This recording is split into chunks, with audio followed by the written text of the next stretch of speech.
Hello मेरे प्यारे साथियों, कैसे हैं आप सभी का स्वागत है हमारे YouTube channel Indian BRD classes में। और उम्मीद करता हूं कि आप सभी लोग अच्छे होंगे। मेरा नाम है शशिकांत और यदि आप चैनल पर फर्स्ट बार विजिट किए हो तो चैनल को सब्सक्राइब कर दीजिएगा और साथ ही बेल आइकन को प्रेस करके ऑल नोटिफिकेशन पर क्लिक करिएगा ताकि जब भी क्लास स्टार्ट हो गए तो उसका नोटिफिकेशन आपके पास सबसे जल्दी पहुँचे। और बता दें कि आज हम क्लास 12 का फिजिक्स स्टार्ट कर रहे हैं। आज हमारा इंट्रोडक्शन क्लास है, तो इसमें केवल हम इसका इंट्रोडक्शन देंगे कि कैसे कैसे फिजिक्स को बांटा गया है और जो बेसिक चीज़ें होती हैं। फर्स्ट जो चैप्टर है हमारा वैद्युत आवेश तथा क्षेत्र, उसको स्टार्ट करेंगे। हालांकि ज़्यादा चीज़ें उसमें नहीं बताई जाएंगी क्योंकि ये हमारा, जैसा कि आप सभी लोग जानते हैं, इंट्रोडक्शन वाला क्लास है। बता दें, अब कुछ बच्चे सोच रहे होंगे कि आप में से कुछ बच्चे ऐसे होंगे जो 11th पढ़े ही नहीं होंगे, डायरेक्ट 12th पढ़ने आ गए होंगे। होता क्या है कि जब बच्चे हाई स्कूल का एग्ज़ाम देते हैं, एग्ज़ाम तो दे दिया, अच्छे से मेहनत किया था हाई स्कूल में, उसके बाद पढ़ उड़ कर एग्ज़ाम कैसे दे दिया, और जो 11 होता है उसमें अच्छे से पढ़ते नहीं हैं, डायरेक्ट 12 पढ़ने चले जाते हैं। तो आप सोचते होंगे कि 12 का फिजिक्स समझ में नहीं आएगा, लेकिन ऐसा नहीं है। आप अच्छे से पढ़िए, 12 का फिजिक्स बहुत ही अच्छा है, आपको अच्छे से समझ में आएगा। और आप जानते हैं कि फिजिक्स एक बहुत ही इंटरेस्टिंग विषय है। तो मैं चाहूँगा कि आप इस वीडियो को, आप इस क्लास को अपने प्यारे भाई और बहनों के पास और जहाँ तक हो सके आप शेयर कर दीजिए और मेरे साथ कॉपी और पेन लेकर जल्द से जल्द जुड़िए ताकि क्लास को बिना देरी के स्टार्ट करें। और बता दें कि यदि आपको पीडीएफ चाहिए, पीडीएफ की आवश्यकता है, तो मैंने टेलीग्राम चैनल का लिंक वीडियो के डिस्क्रिप्शन बॉक्स में दे दिया हूँ। आप जाकर मेरे टेलीग्राम चैनल को ज्वाइन कर लीजिएगा और वहाँ से पीडीएफ को डाउनलोड कर सकते हैं। और यह जो क्लास होगी पूरा कंप्लीट चलेगी। यह नहीं होगा कि केवल उसमें छोटे छोटे टॉपिक्स या फिर जो मेन है उसको पढ़ाएंगे। यह क्लास पूरा कंप्लीट चलेगी, पूरा जितना भी चैप्टर्स है उसको कंप्लीट पढ़ाया जाएगा। हालांकि जैसा जानते हैं कि मेरा काम घास काटना नहीं है, कंप्लीट पढ़ाना मेरा काम है। तो चलिए क्लास को बिना देरी के स्टार्ट करते हैं। समझिएगा, सबसे पहले जो हमारा यूनिट है जिसको हम पढ़ेंगे उसका नाम है इलेक्ट्रोस्टैटिक्स। लेकिन इलेक्ट्रोस्टैटिक कहाँ से आया तो उसको समझिए सबसे पहले।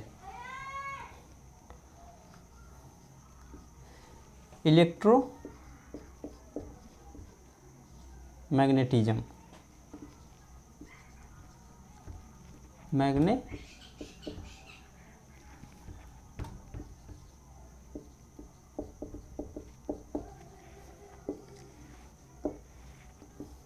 इलेक्ट्रोमैग्नेटिज्म जो कि है इंटर का काफ़ी सारा चैप्टर्स कवर करता है और इसी को हम दो भागों में बांटते हैं।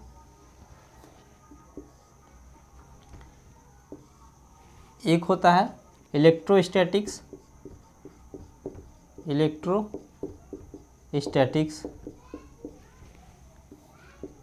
मैग्नेटिज्म को दो भागों में बांटते हैं, इलेक्ट्रोस्टैटिक्स, और दूसरा पार्ट है हमारा इलेक्ट्रोडायनामिक्स।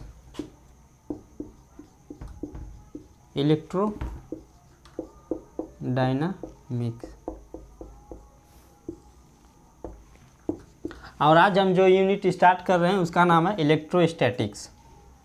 इलेक्ट्रोस्टैटिक को ही हम पढ़ेंगे। इलेक्ट्रोस्टैटिक्स में पढ़ने से पहले आप जानिए कि इलेक्ट्रोस्टैटिक्स किसे कहते हैं, इलेक्ट्रोडायनेमिक्स क्या होता है। इलेक्ट्रोस्टैटिक्स में होता क्या है, इसमें जो भी हम आवेश का बात करेंगे,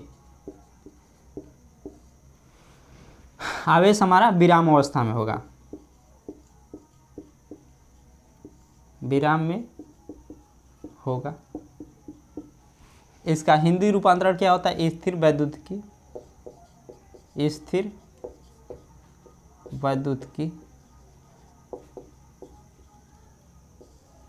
स्थिर माने विराम और वैद्युतिकी माने आवेश। यानी कहने का मतलब विज्ञान की वह शाखा जिसके अंतर्गत विराम आवेश का अध्ययन करते हैं उसे इलेक्ट्रोस्टैटिक्स अथवा स्थिर वैद्युतिकी कहते हैं। अब रही बात इलेक्ट्रोडायनामिक्स की, इसमें क्या होगा, जो भी आवेश होंगे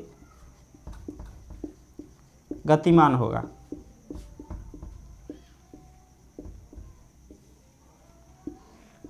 इसमें जो भी हम चीज़ें पढ़ेंगे उसमें जो आवेश होगा हमेशा गतिमान रहेगा। इलेक्ट्रोस्टैटिक्स में आपको केवल स्थिर आवेश के विषय में पढ़ना है, स्थिर आवेश के गुण को पढ़ना है। याद रहे, हमेशा स्थिर आवेश रहेगा और इसमें गतिमान रहेगा। अब इलेक्ट्रोस्टैटिक्स में पढ़ना क्या क्या चीज़ें हैं हमको, सबसे पहले इसमें पढ़ना है हमको चार्ज क्या होता है, चार्ज क्या होता है, फिर से चार्ज क्या होता है, इलेक्ट्रिक फील्ड क्या होती हैं, गॉस लॉ क्या होता है, कूलाम का नियम क्या होता है, कैपेसिटर क्या होती है, ये सारी चीज़ें इसमें पढ़नी है। और इसमें हमको क्या पढ़ना है, इलेक्ट्रिक करंट के विषय में पढ़ना है, इलेक्ट्रिक मैग्नेटिक विद्युत चुंबकीय प्रेरण पढ़ना है, प्रत्यावर्ती धारा पढ़ना है, ये सारी चीज़ें इसमें पढ़ना है। हालांकि जब इसको पढ़ाऊँगा तो पूरा डिटेल में बताऊँगा, अभी समझ लीजिए कि इसमें हमें क्या क्या चीज़ें पढ़नी है। सबसे पहले हमको जानना है आवेश, आवेश जाना है। इलेक्ट्रोस्टैटिक्स में मतलब बहुत सारी चीज़ें हैं, लेकिन चैप्टर आप लोग न याद रखिए, केवल जो टॉपिक्स हैं, जैसे मान लीजिए इसमें 5-6 चैप्टर हैं। पहला चैप्टर का नाम है कूलाम का नियम तथा वैद्युत क्षेत्र या वैद्युत आवेश तथा क्षेत्र बोल सकते हैं। तो सबसे पहला जो चैप्टर्स है उसको पढ़ने से पहले सबसे पहले जानेंगे कि हम इलेक्ट्रोस्टैटिक्स क्या होता है। आखिर में इलेक्ट्रोस्टैटिक्स जानेंगे या फिर इलेक्ट्रोडायनेमिक्स जानेंगे, तभी तो मतलब कोई मान लीजिए आपसे पूछ दे कि इलेक्ट्रोस्टैटिक्स आपने पढ़ा है, लेकिन इलेक्ट्रोस्टैटिक्स का ही मतलब न जाने तो क्या फ़ायदा। तो सबसे पहले आप शुरू लिख लीजिएगा, इलेक्ट्रोस्टैटिक्स में फर्स्ट यूनिट हमारा है और चैप्टर का नाम लिख लीजिए विद्युत आवेश तथा क्षेत्र।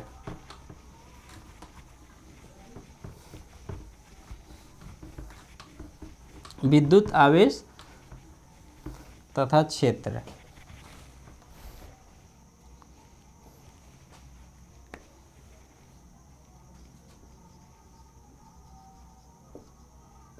विद्युत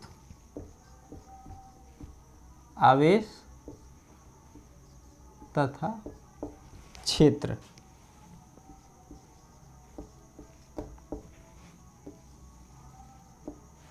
हालांकि विद्युत क्षेत्र काफ़ी दूर है, अभी हमको समझना है कि विद्युत आवेश क्या होता है। आवेश हेडिंग लिख लीजिएगा, आवेश चार्ज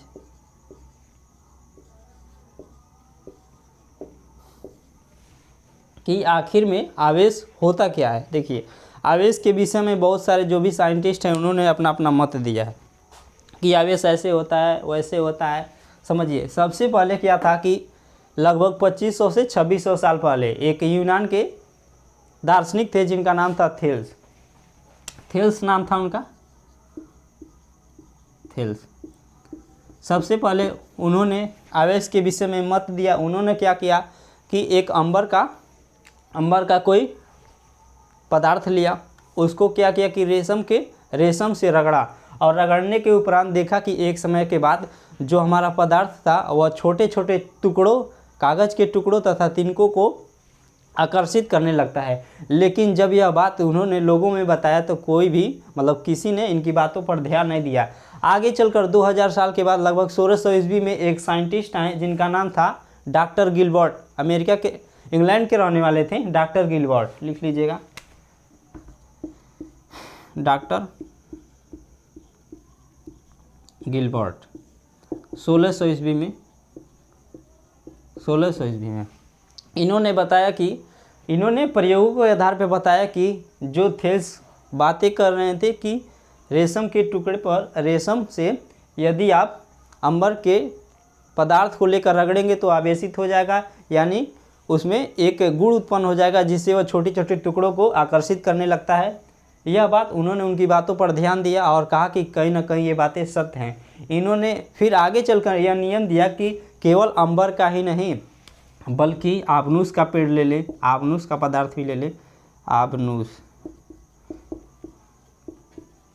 कांच की भी छड़ हो सकती है या फिर लाख एक वृक्ष होता है, मतलब कई सारी चीज़ों को लिया और सब पे चेक किया और चेक करने के उपरांत बताया कि यह बात कहीं ना कहीं सत्य है। होता क्या है कि जब आप रगड़ते हैं तो जो हमारा, आप जिसको रगड़ेंगे, जैसे मान लीजिए इसी को हमने रगड़ा या फिर कांच का टुकड़ा लिया इसको रगड़ेंगे, तो उसमें क्या होगा कि जो रेशम होगा, रेशम से कुछ इलेक्ट्रॉन्स निकलकर कांच के टुकड़े में आ जाएंगे, जिससे कांच का टुकड़ा आवेशित हो जाता है और छोटे मोटे टुकड़ों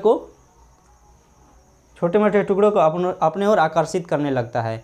यानी कि जब आप रगड़ेंगे कांच के टुकड़े से तो वह आवेशित हो जाएगा, यानी कि वैद्युतमय हो जाएगा।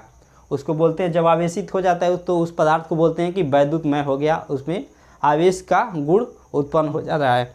तो यहाँ से बहुत सारे लोगों ने आवेश का परिभाषा दिया, लेकिन समझिए आप लोगों ने बचपन में अनुभव किया होगा कि मान लीजिए आप लोग पढ़ने जाते होंगे तो पेंसिल लिए होंगे या पेंसिल को ऐसे बाल में रगड़ते होंगे और रगड़ कर देखिएगा आप लोग कि कांच का मतलब छोटा छोटा कागज़ का टुकड़ा लीजिएगा और रखिएगा, तो कुछ कागज़ के टुकड़े आकर्षित हो जाते हैं या फिर उससे चिपक जाते हैं और कुछ दूर हो जाते हैं।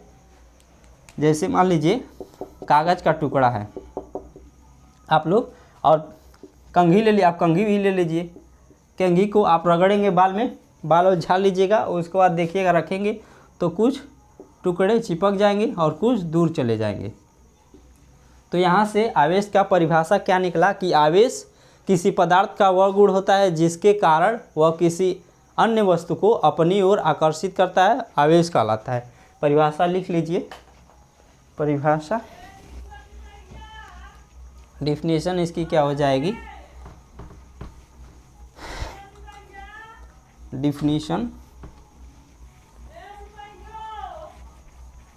डिफिनेशन क्या होगी,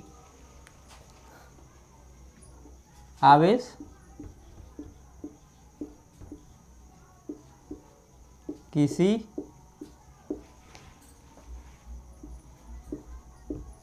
पदार्थ का वह गुण है जिसके कारण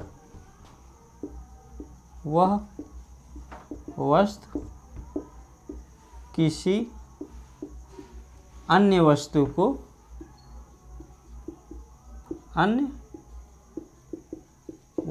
को अपनी ओर आकर्षित करती है, अपनी ओर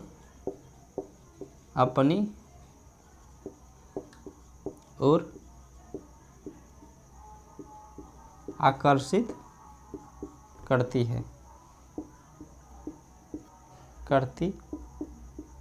या दूसरा परिभाषा लिख सकते हैं कि आवेश किसी पदार्थ का वह गुण है जिसके कारण वह पदार्थ वैद्युत अथवा चुंबकीय क्षेत्र का अनुभव करता हो, लिख सकते हैं उसको।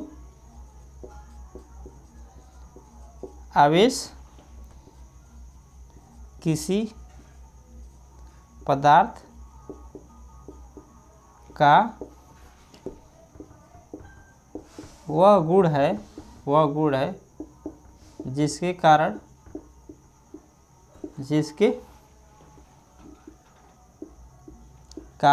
वस्तु वैद्युत अथवा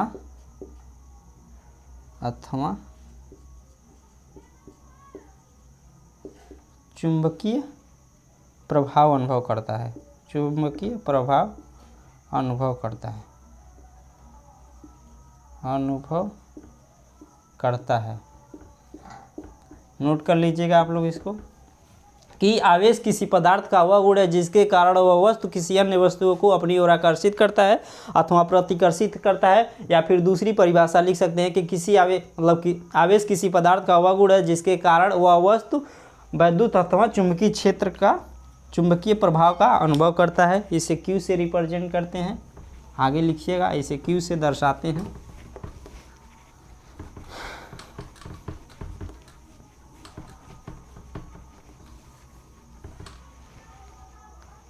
इसे Q से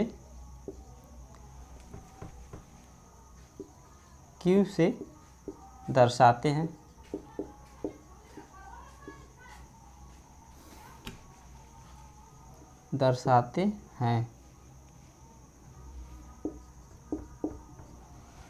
अब देखिए आवेश कौन सी राशि है, सदिश होती है या अदिश, तो आवेश एक अदिश राशि है। आवेश नोट करते चलिएगा, ये छोटा छोटा पॉइंट्स है। आवेश एक अदिश राशि होती है,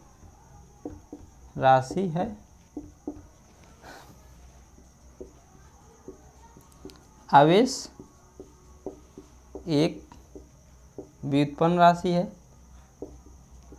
व्युत्पन्न राशि है। व्युत्पन्न आप लोगों ने पढ़ा होगा कि मूल राशियाँ 7 होती हैं जिसमें आवेश नहीं आता है, यानी कि आवेश को किसी न किसी राशि से व्युत्पन्न किया जाता है। आवेश एक अदिश राशि है, आवेश एक व्युत्पन्न राशि है, इतना नोट कर लीजिएगा। और आवेश को Q से रिप्रेजेंट करते हैं। उम्मीद करता हूँ कि सभी विद्यार्थियों को अच्छे से समझ में आया होगा।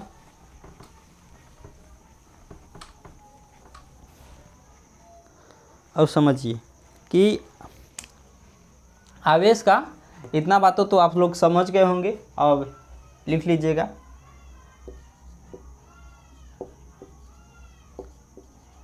आवेश की मात्रक। इसका मात्रक क्या होता है समझिए, इसका मात्रक क्या होता है? Ampere second. एम्पियर सेकेंड होता है इसका मात्रक एमकेएस पद्धति में, एमकेएस पद्धति में होता है। कूलाम होता है इसका मात्रक एसआई पद्धति में।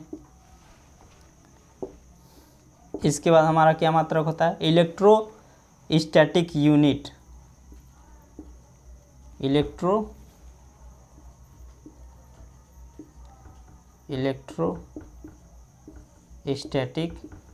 इलेक्ट्रोस्टेट होता है, इलेक्ट्रोस्टेट यूनिट।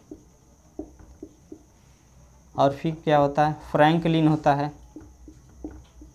फ्रैंकलिन होता है। इलेक्ट्रोस्टेट यूनिट यह हमारा दोनों सीजीएस में होता है। एक और होता है हमारा फैराडे, इसका मात्रक होता है फैराडे। और एक होता है ईएमयू। इसको किसी भी पद्धति में रखा नहीं गया है, इतना आप लोग नोट कर लीजिएगा कि आवेश का मात्रक एम्पियर सेकेंड एमकेएस पद्धति में, कूलाम एसआई पद्धति में, इलेक्ट्रोस्टैटिक यूनिट सीजीएस पद्धति में, और फ्रैंकलिन सीजीएस पद्धति में। फैराडे और एमयू को किसी भी पद्धति में नहीं रखा गया है, नोट कर लीजिएगा। अब मैं आपसे जानना चाहता हूं कि आप लोग बताइए कि सबसे बड़ा जो हमारा मात्रक होता है आवेश का कौन सा होगा? तो सबसे बड़ा मात्रक सबसे बड़ा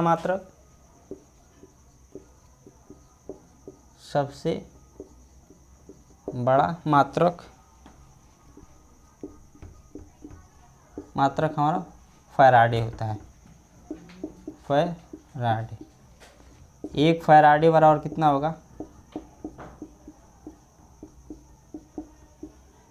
96,500 कूलाम। 96,500 कूलाम। सबसे छोटा क्या होता है?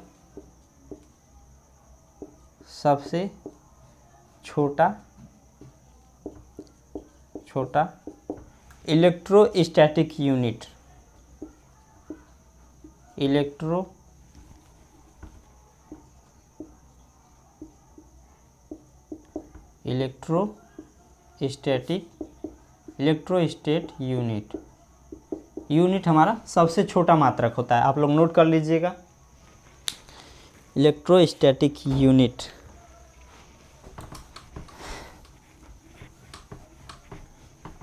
अब बात आती है कि आखिर में आवेश का क्या कारण है कि आवेश उत्पन्न होते हैं? लिखिएगा, आवेश उत्पन्न होने का कारण। आवेश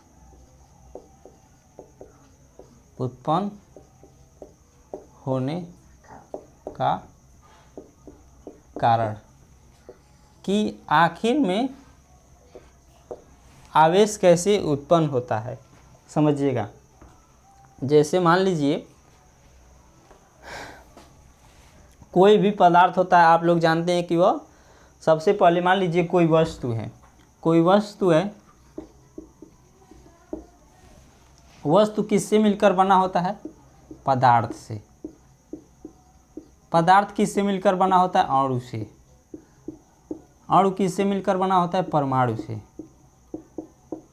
और परमाणु किससे मिलकर बना होता है? इलेक्ट्रॉन, प्रोटॉन और न्यूट्रॉन से। वस्तु हमारा पदार्थ से, पदार्थ अणु से, और अणु परमाणु से, परमाणु से इलेक्ट्रॉन, प्रोटॉन, न्यूट्रॉन बने होते हैं। तो समझिए, जैसे मान लीजिए हमारा कोई यह परमाणु है,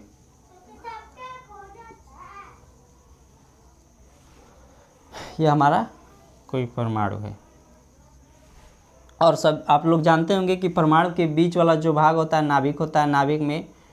नाभिक में न्यूट्रॉन और प्रोटॉन होते हैं। जैसे मान लीजिए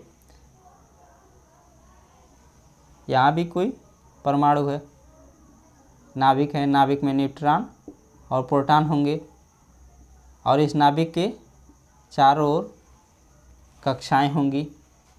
इसमें भी इलेक्ट्रॉन होंगे, इलेक्ट्रॉन कक्षा में गति कर रहे होंगे।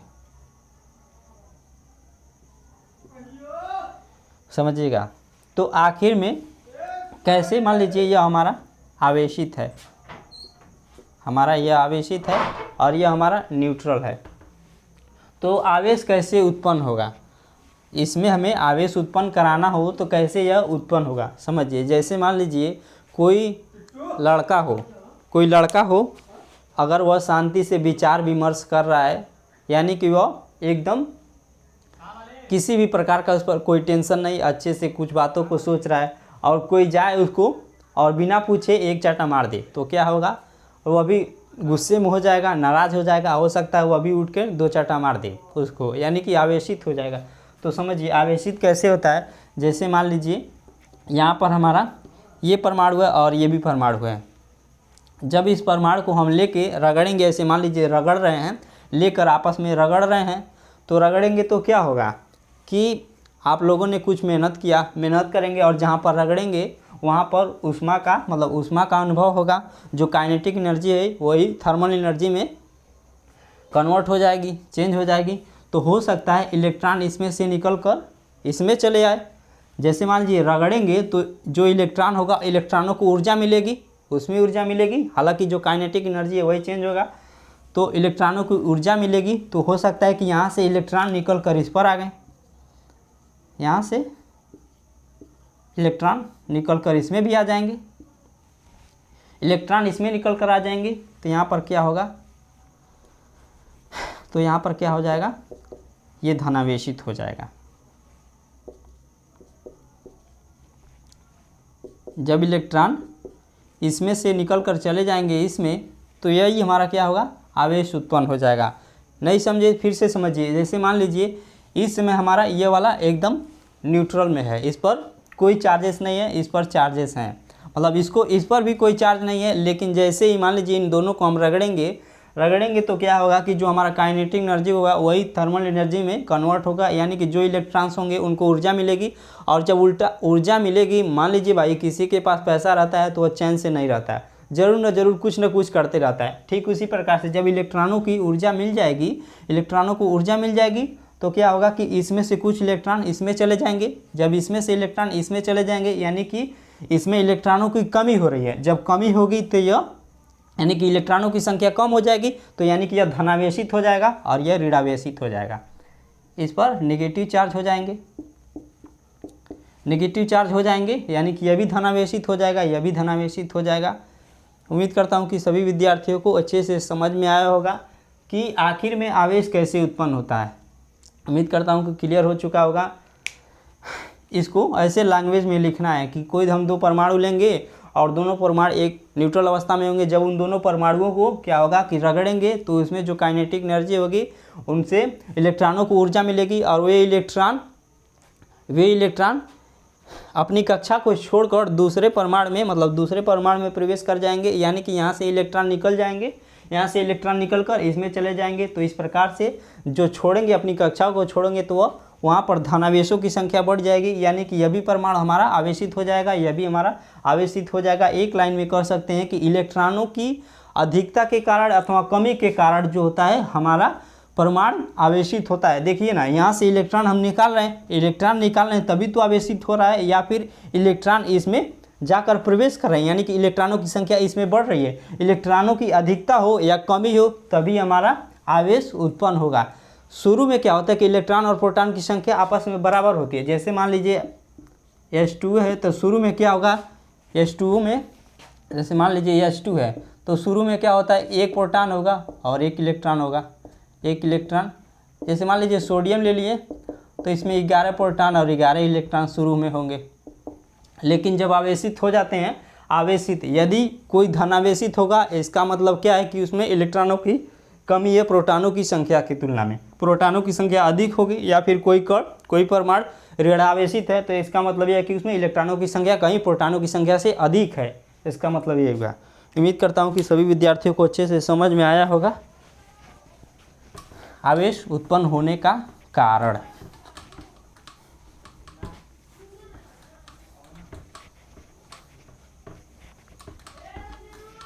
नेक्स्ट हेडिंग लिखिएगा, आवेश का गुण।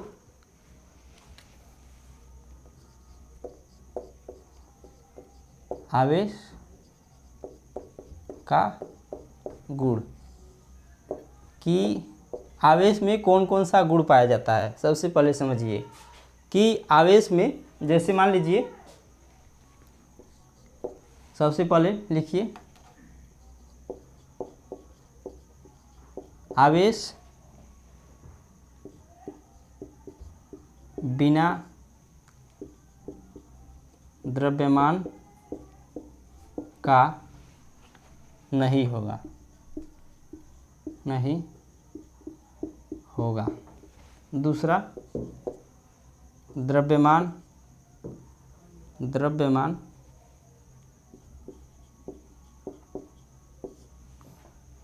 बिना आवेश का,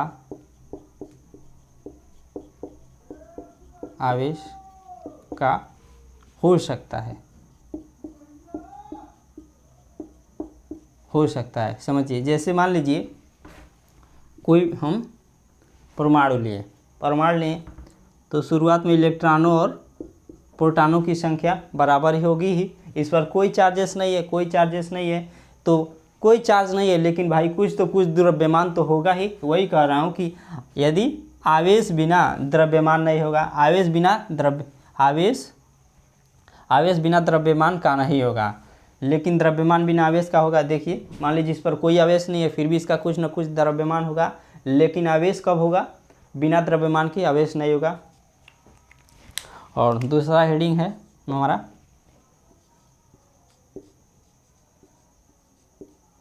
आवेश संरक्षी बल है।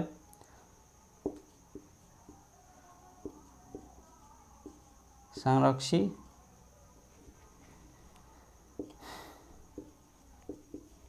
बल है। आवेश कैसा बल है, संरक्षी बल है।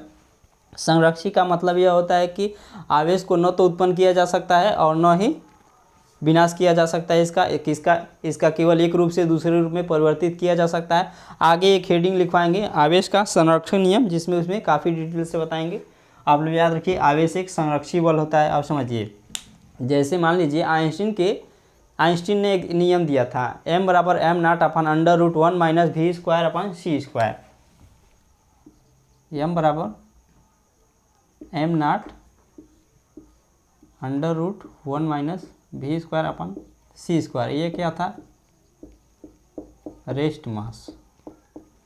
ये हमारा क्या था, mass of body, mass of body. इसमें क्या बताया था कि यदि कोई कण है, यदि अपने कोई कण है और विरामावस्था में है तो इसका द्रव्यमान कम होगा जब वह गति करेगा। यानी कहने का मतलब, मान लीजिए कोई कण है, उसका द्रव्यमान विरामावस्था में 5 है, यदि उसका गति करा दे तो उसका द्रव्यमान 5 से जरूर न जरूर कुछ बढ़ जाएगा। यानी कहने का मतलब है कि द्रव्यमान मतलब जो भी कण होगा उसका मतलब जब भी गति करेगा तो उसका जो द्रव्यमान होगा वह बढ़ेगा, लेकिन आवेश का जो मान होता है, चाहे वह गति करे या ना करे, हमेशा इक्वल होता है। यानी कि आवेश गति पर निर्भर नहीं करता, द्रव्यमान गति पर निर्भर करता है। क्योंकि द्रव्यमान गति पर इसलिए निर्भर करता है, देख रहे हैं कि तो गति जब कर रहा है तो मान लीजिए कोई कण ले लीजिए, कोई कण ले लेंगे और गति करेगा तो उसका द्रव्यमान बढ़ जाएगा विरामावस्था की तुलना में। लेकिन आवेश में ऐसा नहीं होता, आवेश चाहे गति करे या ना करे, उसका द्रव्यमान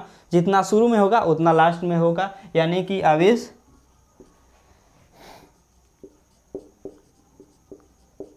आवेश का मान गति पर निर्भर नहीं करता है, गति पर निर्भर नहीं करता है, नहीं करता है। द्रव्यमान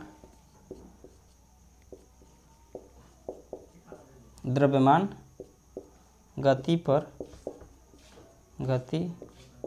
निर्भर करता है, निर्भर करता है। आवेश का गुण था ये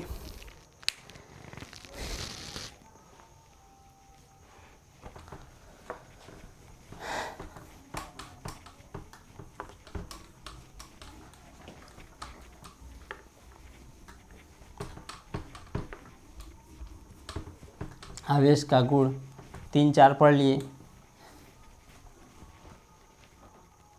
आवेश 2 प्रकार के होते हैं, आवेश के प्रकार लिख लीजिए।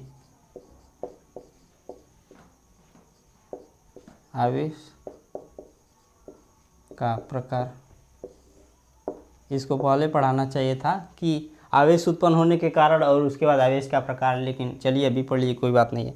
देखिए हम बताए हैं कि आवेश उत्पन्न करने का कारण तो आप लोग जान रहे होंगे, बता दिए हालांकि। आवेश का कितना प्रकार होता है? आवेश का 2 प्रकार होता है, एक तो धन आयन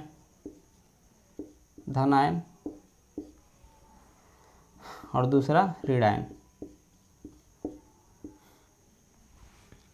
धन आवेश लिखिए, ऋण आवेश लिखिए। धन आवेश और दूसरा ऋण आवेश।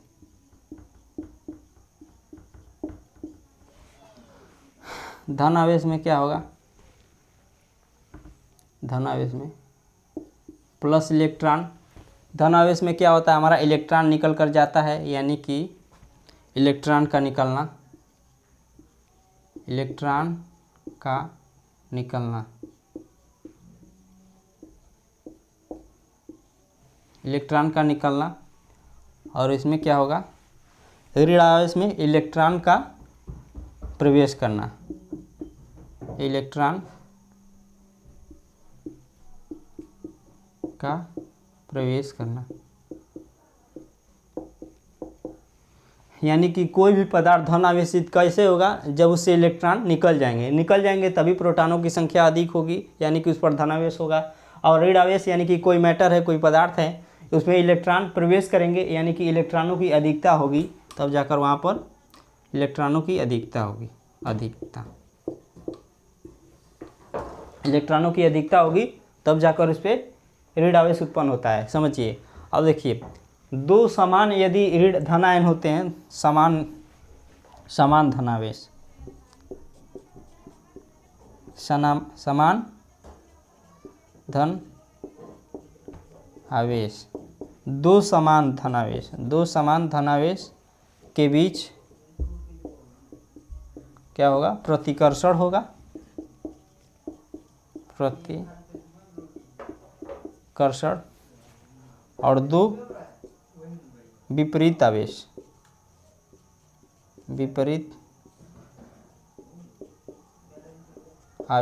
दो विपरीत आवेश, 2 समान आवेश लिखे हैं, 2 विपरीत आवेश के बीच आकर्षण होगा।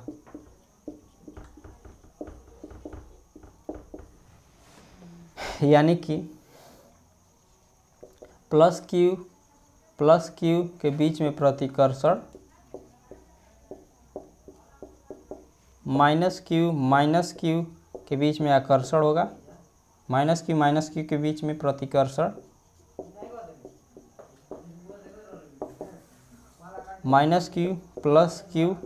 देखिए, एक माइनस है एक प्लस है, यानी कि दोनों विपरीत हैं, तो हमारा आकर्षण होगा। समझिए कैसे। मान लीजिए आप लोगों ने कहीं देखा है कि लड़के का शादी लड़की से, मतलब लड़के का शादी लड़के से तो होता नहीं है, प्रतिकर्षण हो जाता है, या फिर लड़की का शादी लड़की से नहीं हो सकता, वहाँ पर भी मतलब दोनों लोग नई शादी करेंगे, लड़के का शादी लड़की से ही हो सकता है, यानी कि वही बात यहाँ पर ही है। प्लस वाला यानी कि समान है, जैसे मान लीजिए ये दोनों लड़के लड़के हैं तो शादी नहीं होगा यानी कि प्रतिकर्षण हो जाएगा। माइनस माइनस यानी कि इसको मान लीजिए लड़की है या फिर समझ लीजिए समान है, एक समान है तो इसमें के बीच में प्रतिकर्षण होगा। अब देखिए एक माइनस है एक प्लस है यानी कि एक लड़का एक लड़की है, यानी कि इनके बीच में आकर्षण हो जाता है। आप लोग जानते हैं कि लड़के का शादी लड़की से ही होता है। उम्मीद करता हूँ कि सभी लोग समझे होंगे।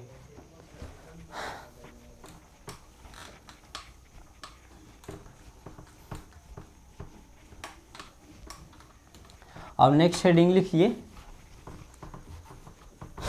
कि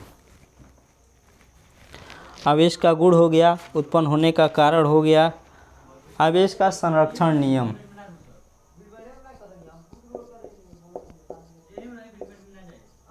आवेश का संरक्षण नियम। आवेश का संरक्षण नियम यानी कि आवेश को न तो उत्पन्न किया जा सकता है और न ही इसका विनाश किया जा सकता है। विनाश किया जा सकता है, किया जा सकता है केवल एक रूप से, केवल एक रूप से दूसरे रूप में चेंज किया जा सकता है, बदल सकते हैं, बदल सकते हैं। समझिए, आप लोगों ने द्रव्यमान और ऊर्जा के विषय में पढ़े होंगे। सबसे पहले पहले माना जाता था कि द्रव्यमान और ऊर्जा अलग अलग हैं, लेकिन जब आइंस्टीन ने एक नियम दे दिया ई बराबर mc², तब यह माना गया कि द्रव्यमान और ऊर्जा दोनों एक ही सिक्के के दो पहलू हैं, यानी कि द्रव्यमान को ऊर्जा में और ऊर्जा को द्रव्यमान में कन्वर्ट किया जा सकता है। ठीक उसी प्रकार से आवेश को न तो उत्पन्न किया जा सकता है और न ही इसका विनाश हो सकता है, केवल इसको एक रूप से दूसरे रूप में कन्वर्ट कर सकते हैं। जैसे मान लीजिए हमने कोई एक निकाय लिया, बंद निकाय है, जैसे मान लीजिए इसमें 4 कूलाम प्लस 1 कूलाम माइनस का 3 कूलाम है। इसको हमने क्या किया, ऐसे हिला दिया और फिर इसमें क्या हो गया, -3 कूलाम प्लस 2 कूलाम और -2 कूलाम। इसका मान हमें बताना है। इसका मान बताना है तो कैसे बताएंगे, समझिए। जैसे मान लीजिए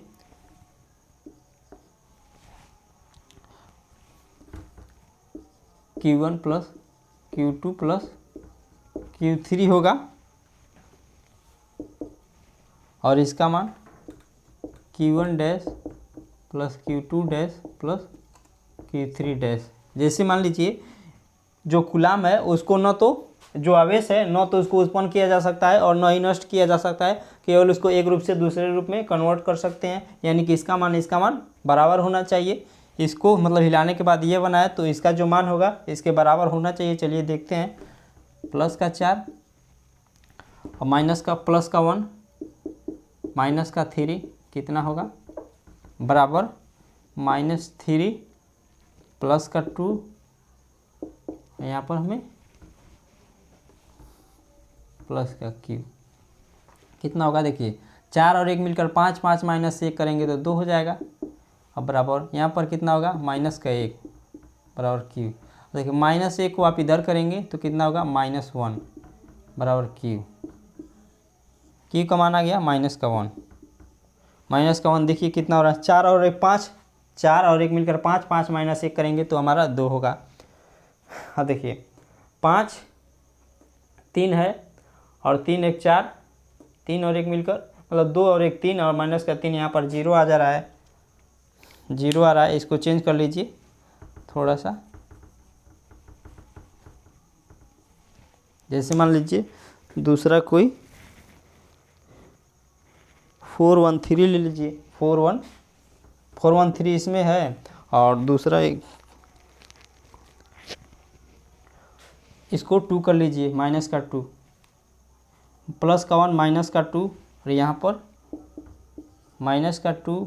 मान लीजिए 3 कूलम इसमें है, 3 कूलम इसमें भी होना चाहिए और उनका वैल्यू समान होना चाहिए, तभी यह जो नियम दिए प्रूफ होगा। माइनस का 2 प्लस का 3। अब इसको मान लीजिए क्यू कूलम है, इसका मान हमें निकालना है, तो ऐसे ही होगा।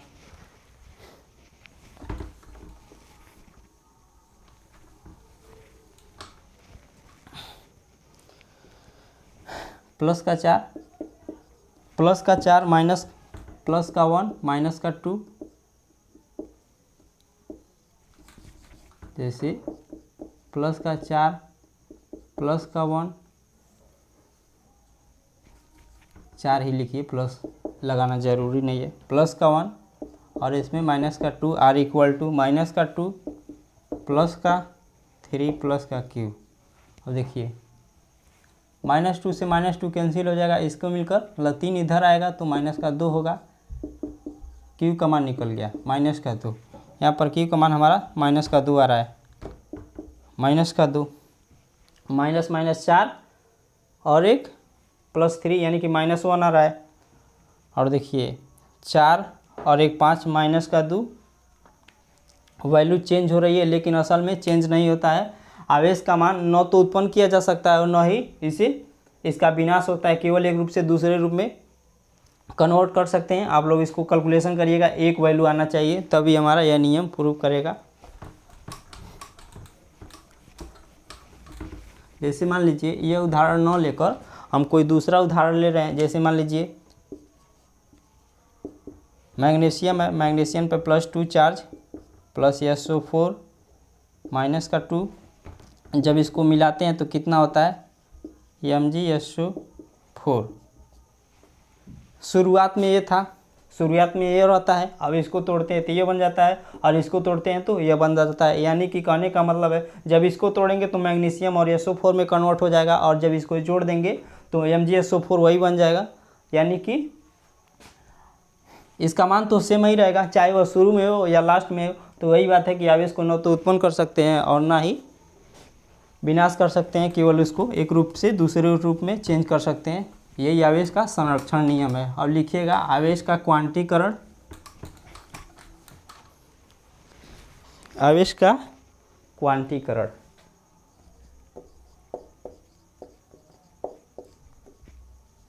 आवेश का क्वांटमीकरण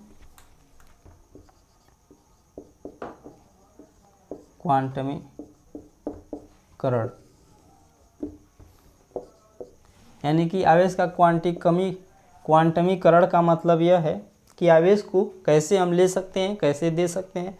जैसे मान लीजिए आप लोग लिखते होंगे कापी पर, आपकी जो कलम होगा ख़त्म हो जाता होगा, उसका स्याही आप लोग जाते हुए दुकान पर कहते होंगे भैया एक कलम दे दीजिए, तो दुकान वाला क्या करते होंगे एक कलम देते होंगे। जैसे मान लीजिए एक कलम दे देंगे और फिर से यदि ये आपका कलम ख़त्म हो जा रहा है तो आप लोग जाइए कहिए भैया आधा कलम दे दीजिए क्योंकि मेरे पास आधा पैसा है। जैसे मान लीजिए यह मार्कर 20 रुपये का मिल रहा है, 20 रुपये का मिल रहा है और आपके पास 10 रुपये है, तो आप जाइए दुकान पर कहिए भैया मुझे आधा मार्कर दे देंगे, तो दे नहीं पाएंगे। मतलब लेंगे तो आप पूरा लेंगे, मतलब आधा तो इसका हो नहीं सकता है। या फिर पेंसिल खरीदना तो आपको आधा कोई तोड़ के देगा ही नहीं, देगा तो आपको एक दे देगा, 2 ठो देगा, फिक्स देगा, 1 देगा, 2 देगा, 3 देगा, लेकिन आधा नहीं दे सकता है, 1.5 गो नहीं दे सकता है, 2.5 गो नहीं दे सकता है, उसकी एक फिक्स वैल्यू है। तो वही कह रहा है कि आवेश का क्वांटमीकरण, क्वांटमी मतलब क्वांटम का मतलब होता है पूर्णांक। आप लोगों ने बचपन में नंबर लाइन पढ़ा होगा। नंबर लाइन क्या होता है, यहाँ पर 0 प्लस का 1 प्लस का 2 प्लस का 3 प्लस का 2 प्लस का 3 ऐसे बढ़ते बढ़ते जाता है। या फिर इधर -1 -2 -3 होता है, यानी कि आवेश को एक पूर्णांक के ही रूप में ले सकते हैं। पूर्णांक का मतलब 1 ले सकते हैं, 2 ले सकते हैं, 3 ले सकते हैं, या फिर -1, -2, -3 इस प्रकार से ले सकते हैं। न कि उसे 2.5 ले सकते हैं, न 1.5 ले सकते हैं, न कि 3.5 ले सकते हैं। केवल उसको लेना है तो 2 ले सकते हैं, 3 ले सकते हैं, 1 ले सकते हैं, -1 ले सकते हैं। यानी कि आवेश को एक निश्चित एक फिक्स संख्या में ही लिख सकते हैं। लिख लीजिए, उसके बाद काफ़ी अच्छे से समझ में आएगा।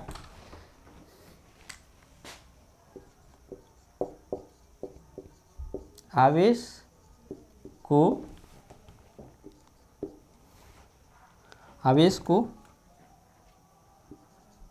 हमेशा पूर्णांक में ही ले सकते हैं या दे सकते हैं। आवेश को हमेशा पूर्णांक में ही ले सकते हैं या दे सकते हैं।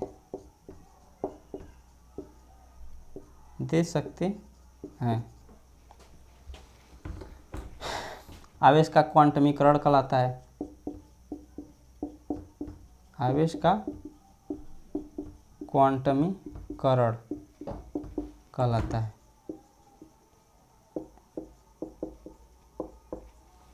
है। आवेश को Q से रिप्रेजेंट करते हैं, आप लोग जानते होंगे। Q बराबर क्या होता है? N। यहाँ पर N क्या है हमारा? इलेक्ट्रॉनों की संख्या। N हमारा लिख लीजिए।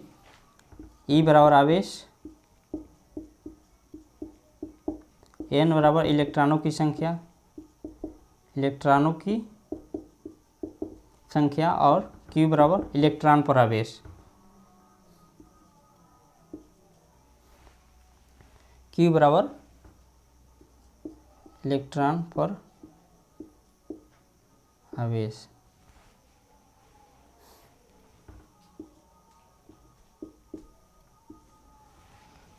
इलेक्ट्रॉनों की संख्या, एक इलेक्ट्रॉन का आवेश, इलेक्ट्रॉनों पर आवेश कितना होगा, नोट कर लीजिएगा।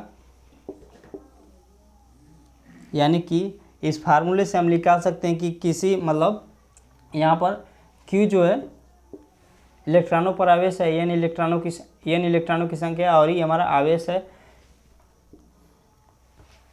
एक इस पर सवाल लिखिए, उसके बाद आपको अच्छे से समझा रहे हैं।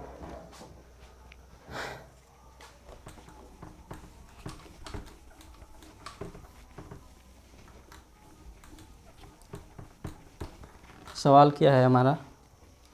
सवाल,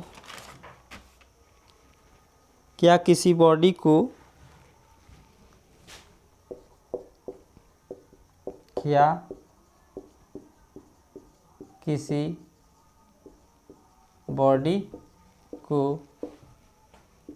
8×10⁻18 इलेक्ट्रॉन दे सकती हैं? अभी हमने बताया कि आवेश का क्वांटमीकरण का मतलब यह है कि आप किसी पदार्थ को 1 इलेक्ट्रॉन दे सकते हैं, 2 इलेक्ट्रॉन दे सकते हैं, 3 इलेक्ट्रॉन दे सकते हैं। ऐसा कभी नहीं होगा कि आप उसको 1.5 इलेक्ट्रॉन दे दें, 2.5 इलेक्ट्रॉन दे दें, 3.5 इलेक्ट्रॉन दे देंगे, नहीं होगा। आवेश को आप 1 इलेक्ट्रॉन दे सकते हैं, 2 इलेक्ट्रॉन दे सकते हैं, -3 इलेक्ट्रॉन दे सकते हैं, -4 इलेक्ट्रॉन दे सकते हैं, या फिर प्लस का 1 इलेक्ट्रॉन दे देंगे, प्लस का 2 इलेक्ट्रॉन दे देंगे, प्लस का 3 इलेक्ट्रॉन दे देंगे। और कभी नहीं होगा कि -3/7 दे दें, 3/7 दे दें, या फिर 1/2 इलेक्ट्रॉन दे दें, ऐसा कभी नहीं होगा। आवेश का क्वांटमीकरण का मतलब यह है कि आवेश को आप एक पूर्णांक के रूप में देंगे, और पूर्णांक क्या होता है? -1, -2, -3, -4, या फिर +1, +2, +3, यही हमारे पूर्णांक होते हैं, आप लोग जानते हैं। यानी कहने का मतलब आवेश को एक इंटीजर के रूप में दिया जा सकता है और लिया जा सकता है। तो खैर ठीक है, इसको लगाइए। देखिए इनका मान, यदि किसी बॉडी को 8×10, क्या किसी बॉडी को 8×10⁸ इलेक्ट्रॉन दे सकते हैं? और देखिए हाँ, यदि हम कब देंगे, उसका मान हमें इंटीजर वैल्यू आना चाहिए, तभी दे सकते हैं। तो लगाइए, n बराबर क्या होता है? Q बराबर N E, यह हमारा आवेश है। जो भी इलेक्ट्रॉन को यह आवेश होता है बॉडी का, तो कितना है 8 × 10⁻⁻18 बराबर n का मान निकालना है। n का मान निकालना है और e का मान कितना होता है 1.6 × 10⁻−19 कूलाम होता है, आप लोग जानते हैं, नोट कर लीजिएगा। e का मान जो होगा आवेश, एक इलेक्ट्रॉन का आवेश कितना होता है 1.6 × 10⁻19 कूलाम, 10⁻19 कूलाम, नोट कर लीजिएगा। देखिए n का मान निकालना है, इसको आप नीचे भेजेंगे तो n बराबर क्या होगा 8 × 10⁻−18 डिवाइडेड बाई 1.6 × 10⁻−19 कूलाम। देखिए n बराबर क्या होगा, -19 को ऊपर भेजेंगे प्लस हो जाएगा, 8 × 10⁻−18 × 10⁻19 डिवाइडेड बाई 1.6। n बराबर कितना होगा 8 × 10 देखिए -18 + 18 यानी कि यहाँ पर बच जाएगा 10 और डिवाइडेड बाई 1/6। देखिए n बराबर, इसको हटाएंगे 1 0 हो जाएगा यानी कि 100 हो जाएगा, 800 हो जाएगा ऊपर और डिवाइडेड बाई 16। n का मान आ गया कितना 16 × 5 = 80 यानी कि 50। और 50 क्या हमारा एक इंटीजर वैल्यू है, 50 एक इंटीजर है, एक पूर्णांक है, यानी कहने का मतलब आप इतना किसी बॉडी को इलेक्ट्रॉन दे सकते हैं। अब देखिए 50 इलेक्ट्रॉन देंगे यानी कहने का मतलब 8 × 10, यदि किसी बॉडी से 50 इलेक्ट्रॉन आप लोग निकालते हैं तो उसका कितना आवेश निकालेंगे 8 × 10⁻−18 आवेश निकाल सकते हैं। उम्मीद करता हूँ कि क्वांटम विकर्ण आपको अच्छे से समझ में आ गया होगा।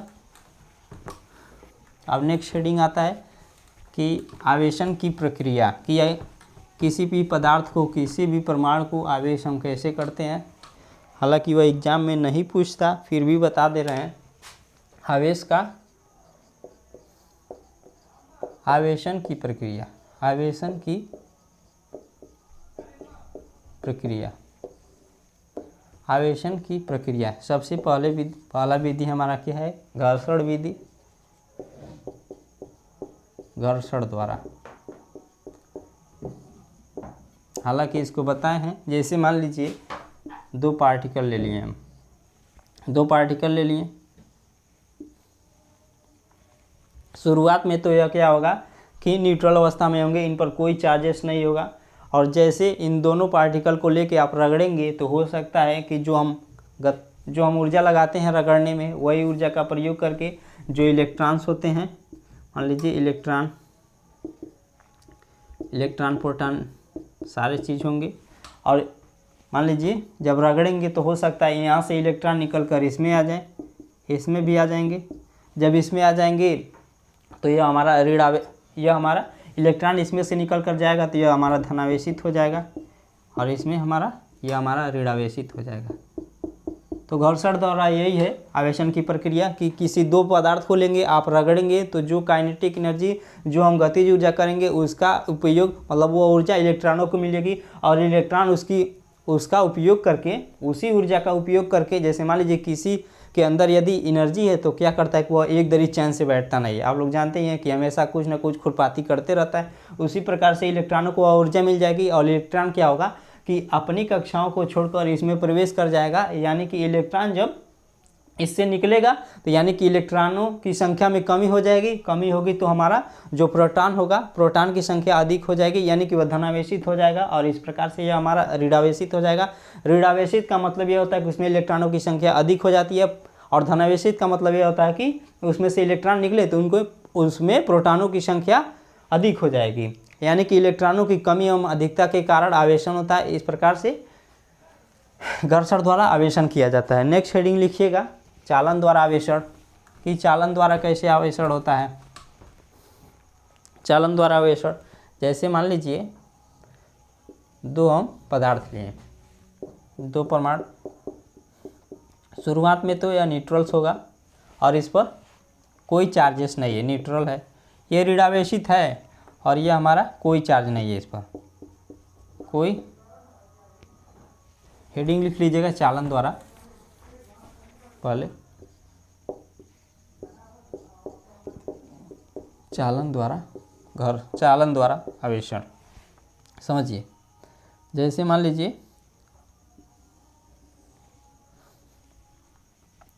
हमने एक बॉडी लिया, यह हमारा ऋणावेशित है,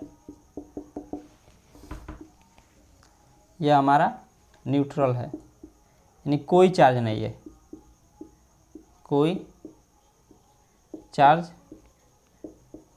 नहीं है, और यह हमारा ऋणावेशित है, ऋणावेशित है।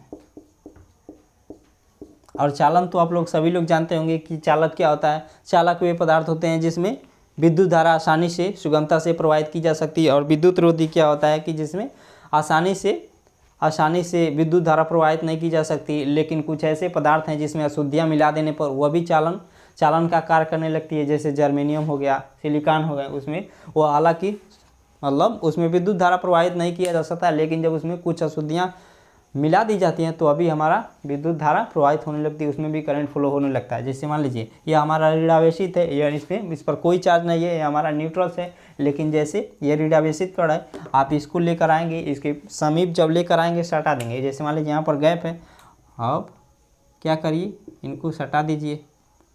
जब ऐसे सटा देंगे तो क्या होगा, इससे इलेक्ट्रॉन जो होंगे इसमें प्रवेश कर पाएंगे, कुछ इलेक्ट्रॉन इसमें प्रवेश कर जाएंगे, यानी कि यह भी धनावेशित था, यह भी हमारा जब इलेक्ट्रॉन जाएंगे तो ऋणावेशित हो जाएगा, ऋणावेशित लिख लीजिएगा, यह भी हमारा ऋणावेशित हो जाएगा, ऋणावेशित। यह हमारा ऋणावेशित था, इस पर कोई चार्ज नहीं था, लेकिन जैसे ही हम सटा देंगे तो इससे इलेक्ट्रॉन होकर इसमें प्रवेश कर जाएंगे। इसमें जब प्रवेश कर जाएंगे तो यह भी हमारा ऋणावेशित हो जाएगा, यानी कि आवेशित हो जाएगा। चालन द्वारा इस प्रकार से आवेशन किया जाता है। और नेक्स्ट हेडिंग है प्रेरण द्वारा आवेशन। ये आखिर में प्रेरण द्वारा कैसे आवेशित किया जाता है, जैसे समझिए, वो भी छोटा सा है। जैसे मान लीजिए हेडिंग लिख लीजिए, प्रेरण द्वारा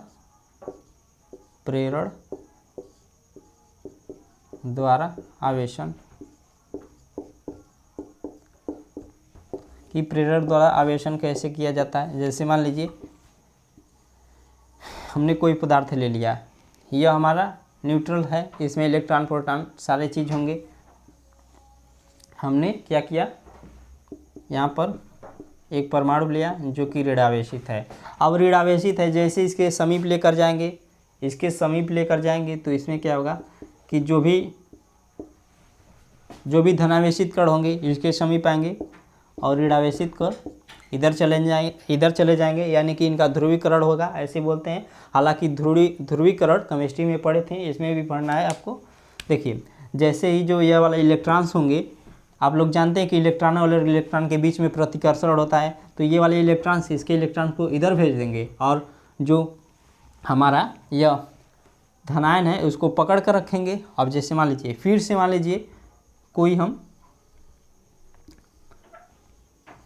हम प्लेट ले लिए या फिर परमाणु ले लिए। अब इसको ऐसे सटाएंगे, ऐसे सटा देते हैं, और इसको मान लीजिए हम अर्थ से कोई तार लगाकर जोड़ दिए, अर्थ से पृथ्वी से जोड़ दिए, पृथ्वी से जोड़ दिए, पृथ्वी से मत जोड़िए, ऐसे ही रहने दीजिए, बाद में पृथ्वी से आप जोड़िएगा। जैसे मान लीजिए, अब देखिए यहाँ से क्या होगा कि यह प्लस वाले को अपने ओर खींच कर रखेगा, यहाँ से इलेक्ट्रॉन उत्सर्जित होंगे, यहाँ से इलेक्ट्रॉन निकलते जाएंगे बारी बारी से करके। अब देखिए ये वाले इलेक्ट्रॉन इसमें चले जाएंगे, ये वाले इलेक्ट्रॉन इसमें चले जाएंगे। अब ये भी इसमें आएंगे तो यह क्या होगा, ऋणावेशित होगा, और यहाँ से इलेक्ट्रॉन जाएगा और इलेक्ट्रॉन वाले को मतलब प्रतिकर्षित करके इसमें भेज देगा, यह हमारा ऋणावेशित हो जाएगा, ऋणावेशित हो जाएगा। और यह हमारा धीरे धीरे से करके धनावेशित हो जाएगा पूरी तरीके से,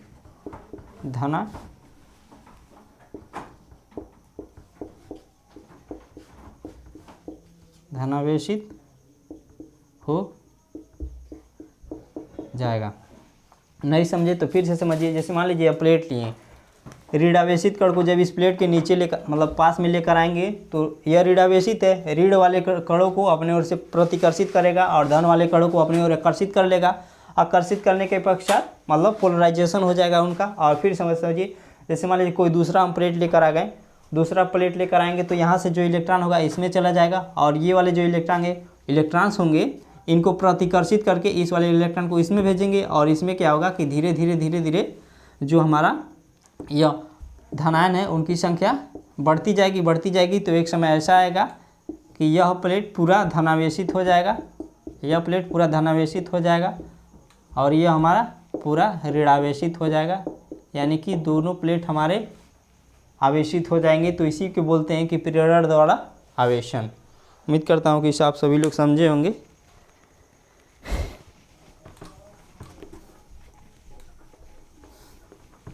यही था हमारा कि प्रेरण द्वारा आवेशन कैसे होता है। इस प्रकार से आवेश का जो भी कॉन्सेप्ट था, जो भी आवेश के विषय में आपको जानना था, हमने आपको जानकारी दे दी है और उम्मीद करता हूं कि आप सभी लोगों को अच्छे से समझ में आया होगा। और यदि चैनल पर नए तो चैनल को सब्सक्राइब करके लाइक कर दीजिएगा यदि वीडियो आपको पसंद आए। चलिए मिलते हैं नेक्स्ट वीडियो में इसी जोश और जुनून के साथ। थैंक यू वेरी मच, धन्यवाद। जय हिंद, वंदे मातरम।